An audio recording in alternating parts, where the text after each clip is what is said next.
We're going to find the volume of a solid whose base is bounded by the graphs of 4x plus 5y equals 20. That's a line.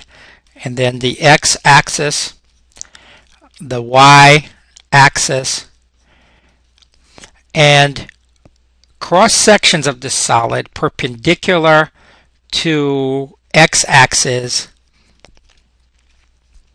are squares.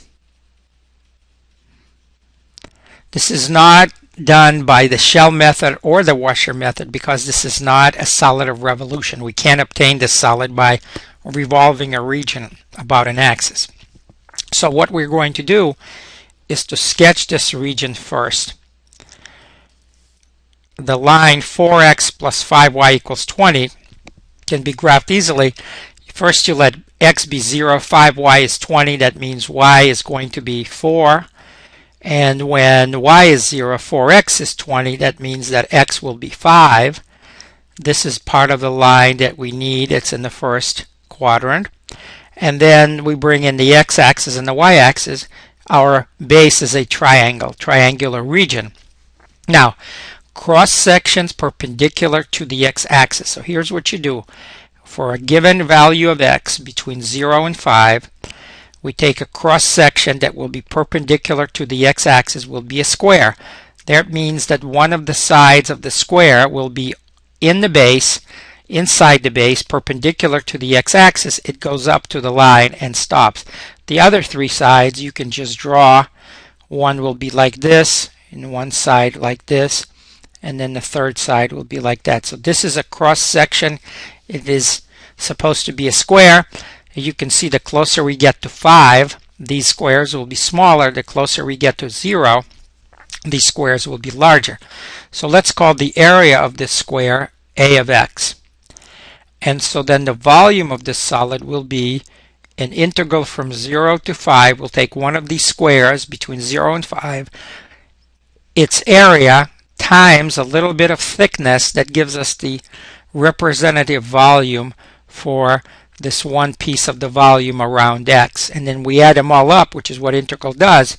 That will give us the exact volume of this solid. So the problem comes down to solving for a of x as a function of x and then integrating it. So what's a of x? Well, the area of a square is just take one side, the length of one side, and you square it. What's the length of a side of this square? It's the y-coordinate of a point on the line corresponding to x. So we take 4x plus 5y equals to 20. Solve for y. 5y is 20 minus 4x.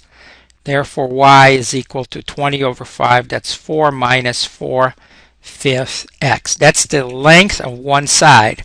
The volume of the solid is the integral from 0 to 5. You take the length of one side, 4 minus 4/5 x, and you square it. And once we integrate this, we get the volume of the solid. Let's go ahead and integrate it. This is not a difficult integral at all. This is the integral from 0 to 5. 4 minus 4/5 x quantity square will be 16 minus, then 16 over 5 twice, so that's 32 divided by 5x. Plus 16 divided by 25 x squared.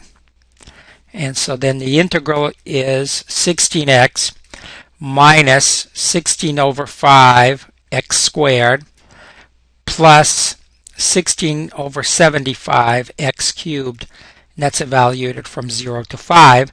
When we plug in 5 for x, we get 80 minus 16 over 5 times 25 is also 80. So 80 minus 80, these cancel, plus 16 over 75 times 5 cubed, that's 125. And so 125 and 75 have 25 in common. That leaves 3 in the denominator, 5 in the numerator. 16 times 5 is 80 divided by 3. So the answer is the volume of the solid is equal to 80 over 3 square units. Notice there is no pi there, like we always had a pi when we did volume of revolution, but there is no pi in this volume.